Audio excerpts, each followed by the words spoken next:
Hello everyone. Last video में हमने solids में पढ़ा था पैकिंग एफिशिएंसी और डेंसिटी कैसे निकालते हैं वो। आज जो हम पढ़ने वाले हैं वो है imperfections in solids. Imperfections in solids पढ़ने वाले हैं, लेकिन अब तक तो हमने ये पढ़ा था कि solids are perfect, crystalline solids are perfect, उनकी ज्योमेट्री रेगुलर, उनकी शेप रेगुलर, पार्टिकल्स की अरेंजमेंट रेगुलर। तो फिर हम कहां से इम्परफेक्शंस पे आ गए? कोई भी चीज परफेक्ट नहीं होती है, सॉलिड्स भी परफेक्ट नहीं है। कोई भी आसपास के change, pressure change, temperature change या कोई भी और चेंज, उससे क्रिस्टलाइन सॉलिड में भी इम्परफेक्शन आ जाती है। अब इम्परफेक्शन एक्चुअल में है क्या? इम्परफेक्शन रेगुलर अरेंजमेंट से डाइवर्जन है, रेगुलर अरेंजमेंट से चेंज है। मतलब रेगुलर अरेंजमेंट ना होके थोड़ा सा उसमें चेंज आ जाए, वो इम्परफेक्शन होती है। इम्परफेक्शन दो तरह की होती है सॉलिड्स में।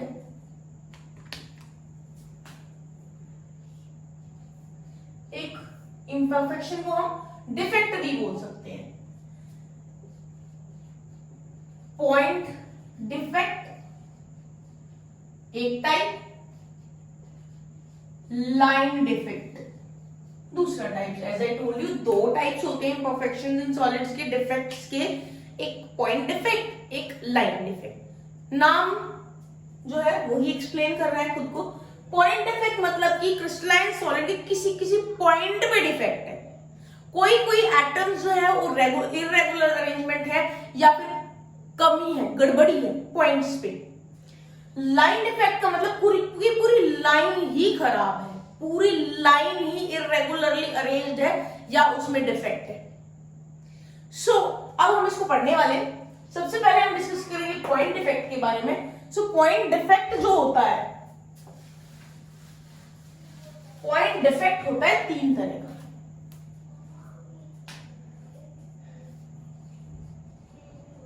स्टोइशियोमेट्रिक defect, non stoichiometric defect and impurity defect. तो ये आपके पॉइंट डिफेक्ट के तीन टाइप्स हैं, स्टोइशियोमेट्रिक, नॉन स्टोइशियोमेट्रिक और इम्प्योरिटी डिफेक्ट। अब हम इनको पढ़ेंगे वन बाय वन। तो अब हम सबसे पहले जो पढ़ेंगे वो है स्टोइशियोमेट्रिक डिफेक्ट, जो एक टाइप का पॉइंट डिफेक्ट है।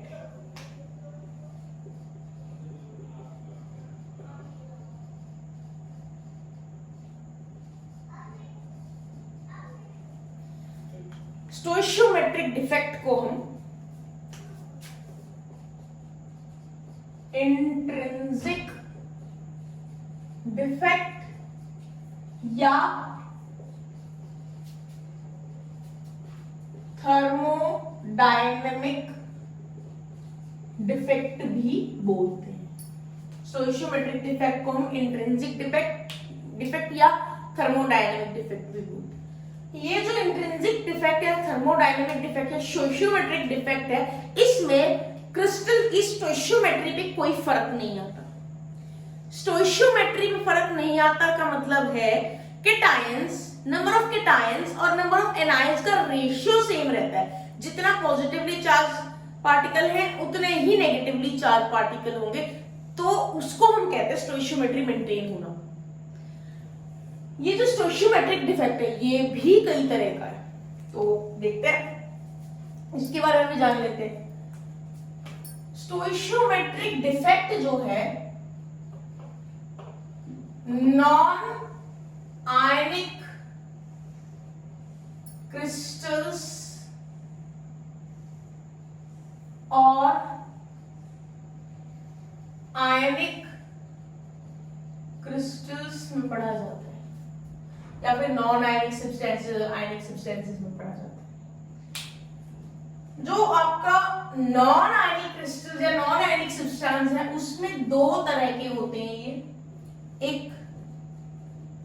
वैकेंसी डिफेक्ट और एक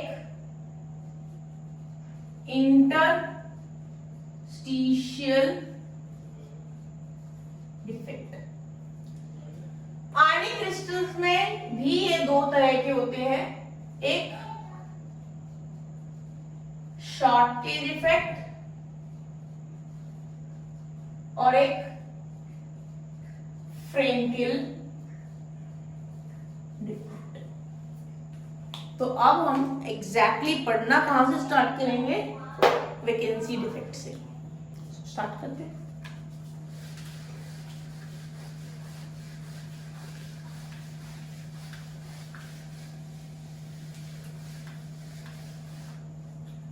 तो सबसे पहले हम पढ़ेंगे वैकेंसी डिफेक्ट। और ये वैकेंसी डिफेक्ट इतना इजी है कि मैं सिर्फ इसका स्ट्रक्चर बनाऊंगी और आप समझ जाओगे मैं क्या कहना चाहती हूं। ये एक मैंने यहां पे सीक्वेंस दिखाना है आपको पार्टिकल्स का।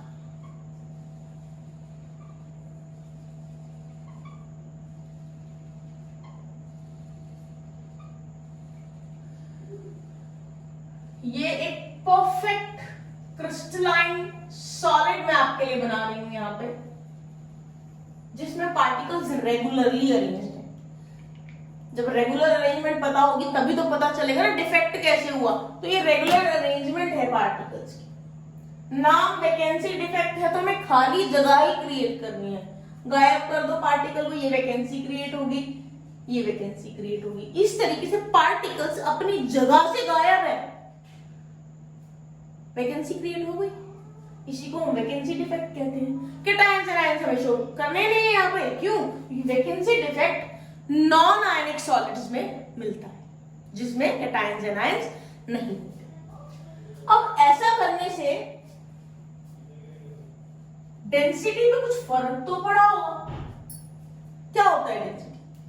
मास पर यूनिट वॉल्यूम, और इस यूनिट वॉल्यूम में ये मास डिक्रीज हो गया है और density is directly proportional to mass.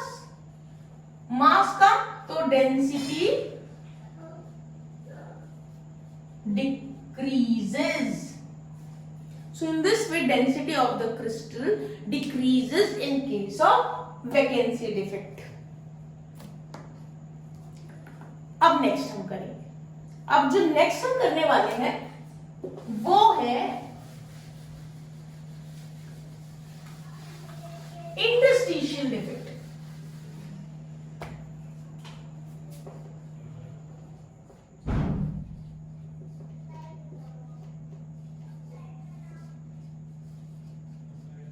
Interstitial defect, अब ये भी आपको देख के ही पता चल जाएगा। तो मैं यहां बनाऊंगी पहले तो रेगुलर अरेंजमेंट पार्टिकल्स की।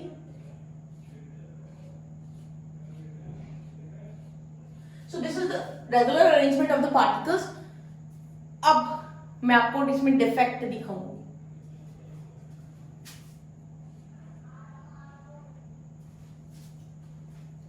नाम कहता है इंटरस्टिशियल डिफेक्ट। तो बाहर से एक्स्ट्रा पार्टिकल्स इंटरस्टिशियल साइड्स में आके बैठ गए हैं। एक ये एक्स्ट्रा आ गया, एक ये एक्स्ट्रा आ गया। तो this is the interstitial defect in which the particles come and occupy the position in the interstitial sides and this is known as interstitial defect. Density पे क्या फर्क पड़ेगा? मास पर यूनिट वॉल्यूम बढ़ गया है, ये दो पार्टिकल्स एक्स्ट्रा आ गए हैं, इसलिए density increases in case of interstitial defect. और इंटरस्टिशियल डिफेक्ट ट्रांजिशन एलिमेंट्स,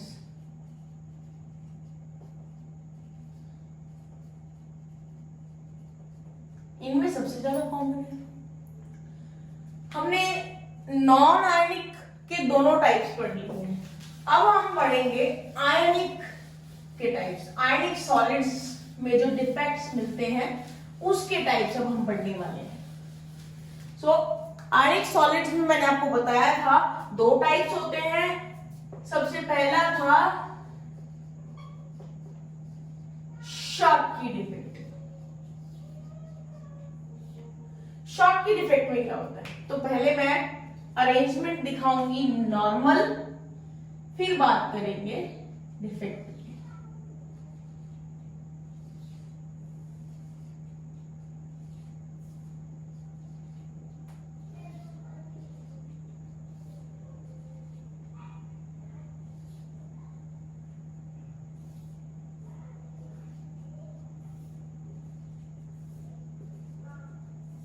तो ये आपका एक रेगुलरली अरेंज्ड पार्टिकल है, जिसे मैंने आपको स्टार्टिंग में बताया था हम स्टोइशियोमेट्रिक डिफेक्ट पढ़ रहे हैं, जिसमें कैटायंस और एनायंस दोनों का ही रेशियो सेम रहेगा। अब इसमें क्या होगा,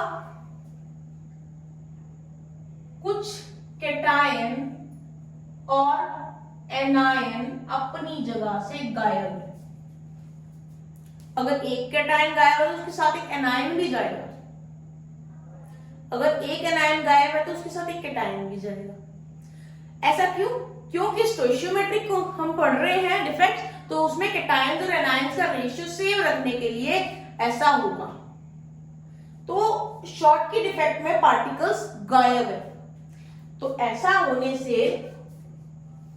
डेंसिटी डिक्रीज होगी।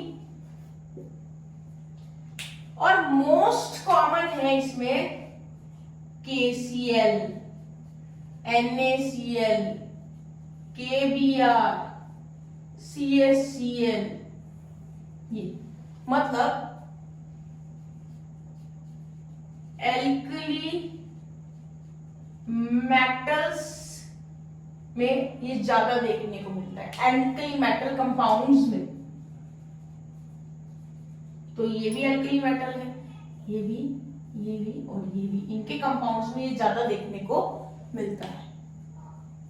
ऐसा क्यों होता है? क्योंकि यहां पर इस केस में कैटायन और एनायन के दोनों के साइज में ज्यादा खास कोई डिफरेंस नहीं होता है, तो इजीली यहां से गायब हो सकते हैं। साइज में डिफरेंस नहीं है ज्यादा। तो आपका स्टोइशियोमेट्रिक डिफेक्ट, शॉर्टकी डिफेक्ट जो आयनिक सॉलिड्स के अंदर है, उसमें डेंसिटी डिक्रीज होगी। और आप एक बार इसको ध्यान से देखेंगे तो आपको पता चलेगा कि ये सिमिलर है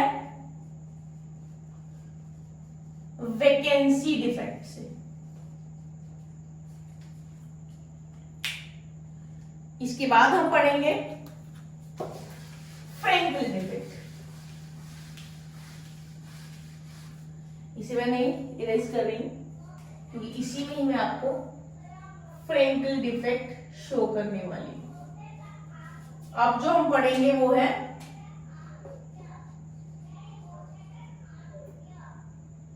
फ्रैंकल डिफेक्ट। फ्रैंकल डिफेक्ट में क्या होगा, एक कैटायन, सिर्फ कैटायन नॉट एनायन, कैटायन अपनी ओरिजिनल जगह छोड़ के इंटरस्टिशियल साइट में, कुछ कैटायंस अपनी ओरिजिनल जगह छोड़ के इंटरस्टिशियल साइट में जाके बैठ जाएंगे, अपनी जगह छोड़ देंगे। और मैंने क्यों कहा कैटायन? क्योंकि कैटायन एनायन के कंपैरेटिवली साइज में छोटे होते हैं, तो वो इंटरस्टिशियल साइट्स में जाके इजीली फिट हो सकते हैं, इसलिए कैटायन। एनायन का साइज बड़ा होता है तो वो इंटरस्टिशियल साइट में फिट नहीं हो सकती। इस केस के अंदर जो डेंसिटी है वो सेम रहेगी। क्यों सेम रहेगी? क्योंकि क्रिस्टल को छोड़ के थोड़ी गए हैं, वहीं से अपनी जगह ही तो चेंज की है उसने, तो इसीलिए डेंसिटी सेम रहेगी। अब इसके एग्जांपल्स हैं AgCl, AgBr, AgI। Mostly Frenkel defect आपको सिल्वर हैलाइड्स जो है उनमें देखने को मिलेगा। सिल्वर हैलाइड्स में देखने को इसलिए मिलेगा क्योंकि जो सिल्वर है, सिल्वर जो केटायन है उसका जो साइज है काफी छोटा होता है, जिसके कारण वो इंटरस्टिशियल साइट्स में इजीली फिट हो सकता है, इसीलिए। और एक यहां पे मैं आपको फैक्ट बताऊंगी, AgBr एक ऐसा क्रिस्टलाइन सॉलिड है जिसमें शॉटकी और फ्रेंकेल डिफेक्ट दोनों ही देखने को आपको मिलेंगे। अब थोड़ी सी बात कॉन्सिक्वेंसेस की कर लेते हैं। फ्रेंकेल डिफेक्ट और शॉटकी डिफेक्ट में दोनों में कमियां हैं, दोनों में कोई ना कोई जगह खाली हो जाती है। शॉटकी डिफेक्ट के अंदर पार्टिकल चला गया था, फ्रेंकेल डिफेक्ट के अंदर पार्टिकल ने अपनी जगह खाली छोड़ दी है। ऐसा करने से दोनों ही केसेस में अगर ऐसा होता है तो स्टेबिलिटी क्रिस्टल की डिक्रीज हो जाती है। पार्टिकल्स जगह खाली छोड़ देंगे तो स्टेबिलिटी डिक्रीज हो जाएगी, और जो सेम चार्ज के पार्टिकल्स हैं, ये देखिए यहाँ पे सेम चार्ज पार्टिकल्स हैं, ये इकट्ठे आ जाते हैं, जिसके कारण स्टेबिलिटी डिक्रीज हो जाती है। पर इलेक्ट्रिकल कंडक्टिविटी इंक्रीज हो जाती है। क्यों हो जाती है? जो ये होल्स क्रिएट होते हैं ना, ये जो खाली जगह है इसको हम बोलते हैं होल। ऐसे ही होल आपने शॉटकी डिफेक्ट में भी देखे होंगे। तो क्या होता है ना, आसपास के पार्टिकल्स उसकी जगह लेने के लिए चले जाते हैं। अगर वो आसपास के पार्टिकल्स इसकी जगह लेने चले जाएंगे तो उनकी जगह खाली हो जाएगी, फिर उनकी जगह कोई और लेगा, और ये चेन चलती चली जाती है। और ऐसा होने से they conduct electricity. So due to these defects the particles electrical conductivity increases but stability decreases. So these are the two consequences of Schottky as well as Frenkel defect. क्यों मैं इलेक्ट्रिकल कंडक्टिविटी की बात सिर्फ Schottky और फ्रेंकेल defect में कर रही हूं? Because they are ionic solids and ionic solids can conduct electricity. ये बात मैंने नॉन आयनिक सॉलिड में नहीं की, वैकेंसी और इंटरस्टिशियल डिफेक्ट में मैंने ये बात नहीं की, क्योंकि वहां पे आयंस नहीं है इलेक्ट्रिसिटी कंडक्ट करने के लिए, यही है आयंस। और इलेक्ट्रिकल कंडक्टिविटी इंक्रीज हो रही है, पहले ही वो कंडक्टर्स है बट स्टिल और इंक्रीज हो रही है due to the presence of holes. अब हम करने वाले हैं non stoichiometric defect. Non stoichiometric defect जिसमें कैटायंस और एनायंस का रेशियो इक्वल या सेम नहीं होता है। तो ये टू टाइप्स का है, एक है मेटल एक्सिस डिफेक्ट, दूसरा है metal deficient defect.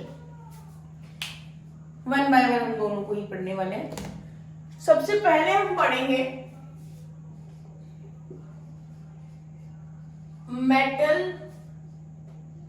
Axis defect को। मेटल एक्सिस डिफेक्ट में भी दो तरीके हैं, एक एक करके पढ़ेंगे। सबसे पहला तरीका है एनायन वैकेंसीज क्रिएट करके। एनायनिक वैकेंसीज क्रिएट होंगी तो ये मेटल एक्सिस डिफेक्ट हो जाएगा। जैसे मैं आपको एक एग्जांपल देती हूँ फिर समझाती हूँ। मान के चलिए एक 50 स्टूडेंट्स की स्ट्रेंथ है एक क्लास में, उसमें 25 बॉयज है 25 गर्ल्स है। अगर मैं उस क्लास में बॉयज की स्ट्रेंथ को बढ़ाना चाहती हूँ, मेटल एक्सिस डिफेक्ट, बॉयज की स्ट्रेंथ बढ़ानी है, जैसे यहाँ मेटल की स्ट्रेंथ बढ़ानी है, मेटल की क्वांटिटी बढ़ानी है, तो अगर इस तरह से बात करें वैकेंसी क्रिएट करके, एनायनिक वैकेंसी क्रिएट करके, तो वहां केस में अगर मैं गर्ल्स क्लास में से कम कर दूं तो ऑटोमेटिकली बॉयज की जो नंबर्स हैं, बॉयज की जो क्वांटिटी है वो बढ़ जाएगी। अगर 25-25 है तो मान के चलो 2 लड़कियों को मैंने क्लास से बाहर भेज दिया है, दूसरे सेक्शन में भेज दिया है, तो उससे अब 25 बॉयज और 23 गर्ल्स रह जाएंगी। तो हो गई ना बॉयज की जो क्वांटिटी है क्लास में ज्यादा। ऐसे ही मेटल एक्सिस डिफेक्ट कैसे हो सकता है? हम अगर एनायंस को बाहर भगा दें, वहां वैकेंसी क्रिएट कर दें, तो वो मेटल एक्सिस डिफेक्ट मतलब कि कैटायंस की कंसंट्रेशन, उस केस में कैटायंस की क्वांटिटी अपने आप ही बढ़ जाएगी। तो अब देखते हैं, इसको समझने के लिए हमें एक स्ट्रक्चर बनाना पड़ेगा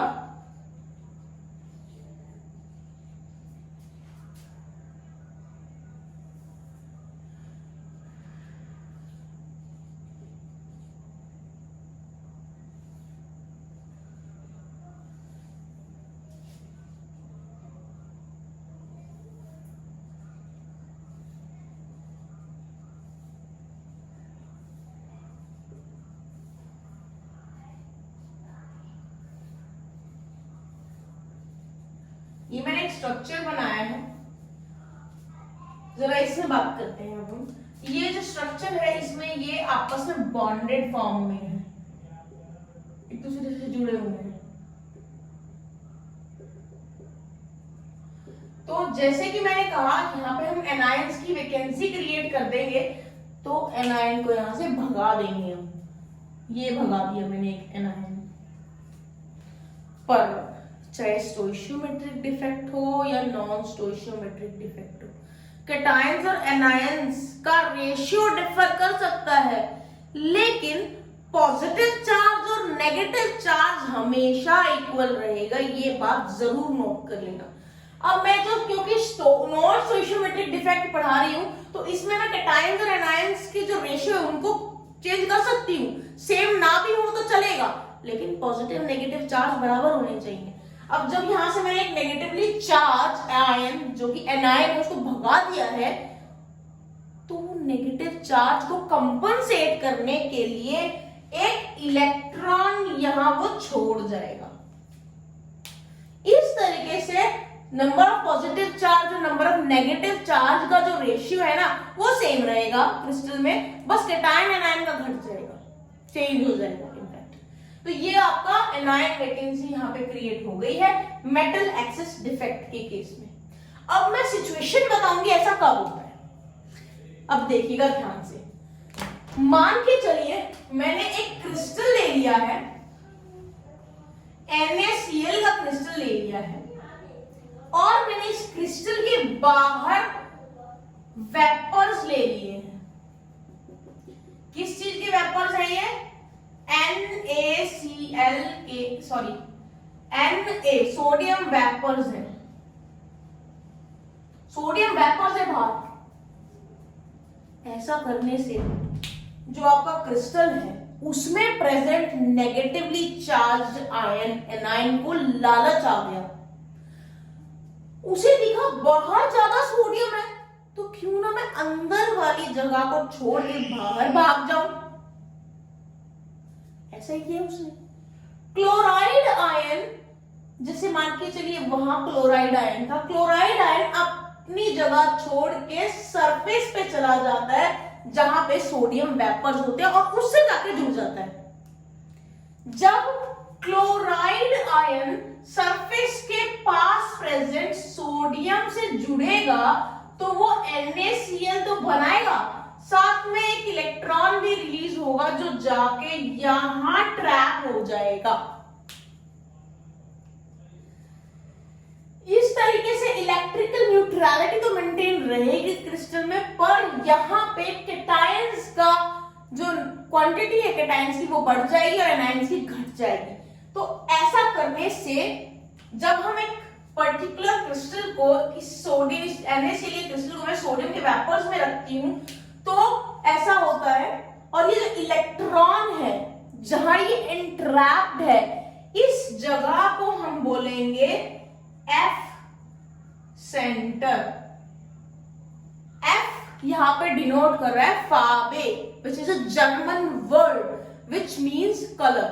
तो ये F सेंटर कलर सेंटर है। यहां पे ये जो इलेक्ट्रॉन है it will impart colour to the crystal, and in this case NaCl crystal will appear yellow in color in the presence of sodium vapors. It will acquire a yellowish color because of this electron.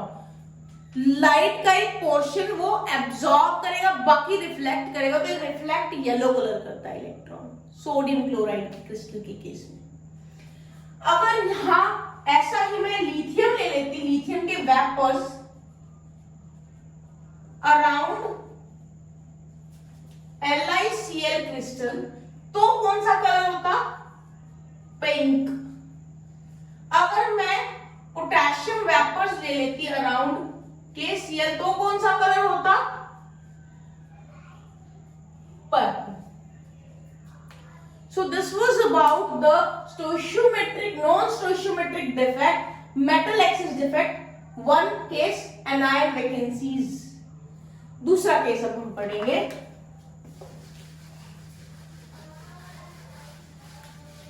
आपका जो दूसरा case है उसमें थोड़ा अलग है। अब हम क्या करेंगे ना, क्लास में से लड़कियों को नहीं निकालेंगे, अब हम बाहर से एक्स्ट्रा बॉयज क्लास में ले आएंगे। बाहर से 2 एक्स्ट्रा बॉयज लेके आए तो 50-50 की स्ट्रेंथ में, अब 50 की स्ट्रेंथ में 25 बॉयज की जगह अब हो गए 27 बॉयज और गर्ल्स 25 रहेंगे। तो अब हम ये वाला केस पढ़ने वाले हैं और इसका क्या नाम होगा, ये सेकंड केस है और इसका नाम है by presence of extra cations present at the interstitial sites। Extra cations जो इंटरस्टिशियल साइट्स पे प्रेजेंट है वो हम पढ़ेंगे। इसमें क्या होगा, क्रिस्टल बना के दिखाती हूं मैं आपको।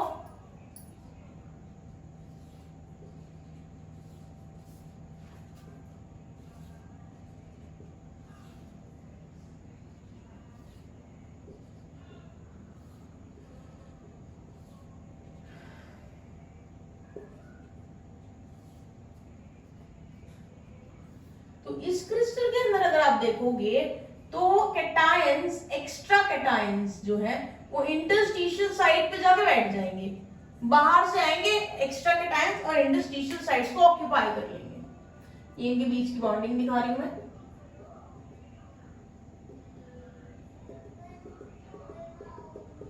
तो प्रेजेंस ऑफ एक्स्ट्रा कैटायंस मतलब एक एक्स्ट्रा कैटायन बाहर से आया और इंटरस्टिशियल साइट में आके एडजस्ट हो गया। और जैसे कि मैंने आपको बताया न्यूट्रलिटी मेंटेन होनी चाहिए। अगर एक पॉजिटिवली चार्ज कैटायन बाहर से आया है तो एक इलेक्ट्रॉन भी आके इंटरस्टिशियल साइट को ऑक्यूपाई करेगा which will maintain the electrical neutrality of the crystal. और यहाँ इलेक्ट्रॉन जहां प्रेजेंट है वो है एफ सेंटर, जो कि मैंने अभी बताया था, दैट इज फाबे centre which is responsible for the colour to the crystal. Example बताती हूँ, जैसे मान के चलिए ZnO है।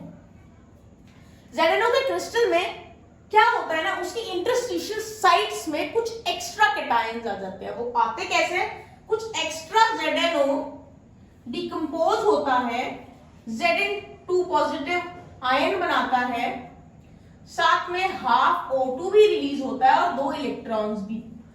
तो ये जो Zn2 पॉजिटिव और इलेक्ट्रॉन नेगेटिव आयन है ये जाके इंटरस्टिशियल साइट्स को ऑक्यूपाई कर लेते हैं। तो जैसे कि हम अगर मान के चलिए ZnO क्रिस्टल बना रहे हैं तो ZnO क्रिस्टल ऐसा तो नहीं जितना आपने लिया है रॉ मटेरियल उतना ही ZnO बनेगा, थोड़ा एक्स्ट्रा भी तो होगा। तो ZnO कुछ एक्स्ट्रा जो है वो क्रिस्टल की इंटरस्टिशियल साइट में इस तरीके से जाके ऑक्यूपाई कर लेगा उन साइट्स। तो इस तरह से आपका डिफेक्ट होगा, मेटल एक्सिस डिफेक्ट होगा by the presence of extra cations in the interstitial sites. ये तो बात हो गई आपके मेटल एक्सिस डिफेक्ट की। अब हम बात करेंगे मेटल डेफिशिएंट डिफेक्ट की, जो एक नॉन स्टोइशियोमेट्रिक डिफेक्ट है।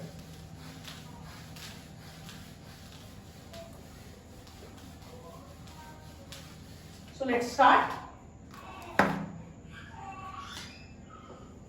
Metal deficient defect। पहले इसके बारे में कुछ पॉइंट्स जान लेते हैं। इस डिफेक्ट में कैटायंस मिसिंग होती है, कैटायंस गायब होते हैं। ये जो डिफेक्ट है उसे ये शो होता है ट्रांजिशन